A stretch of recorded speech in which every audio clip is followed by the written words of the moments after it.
USS Adder, later renamed A-2, was a plunger-class submarine built for the U.S. Navy in the early 20th century. Constructed by Crescent Shipyard in Elizabethport, New Jersey, it was launched on July 22, 1901, with Mrs. Jane S. Wainwright as its sponsor. The submarine was commissioned on January 12, 1903, under Ensign Frank L. Pinney.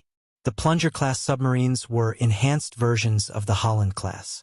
Adder had a crew of 1 officer and 6 enlisted men and could dive to a depth of 150 feet. For surface propulsion, it was equipped with a 180-horsepower gasoline engine, while a 70-horsepower electric motor powered it underwater. The submarines could reach speeds of 8 knots on the surface and 7 knots submerged. They were armed with a single 18-inch torpedo tube in the bow and carried a total of 3 torpedoes.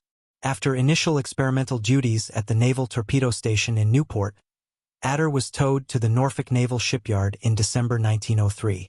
It was decommissioned in 1909 and transported to the Philippines, arriving in October. Recommissioned in February 1910, it served with the Asiatic Torpedo Fleet, operating from Cavite and Olongapo for training and experimental purposes. During World War I, A-2 patrolled the entrance to Manila Bay and around Corregidor.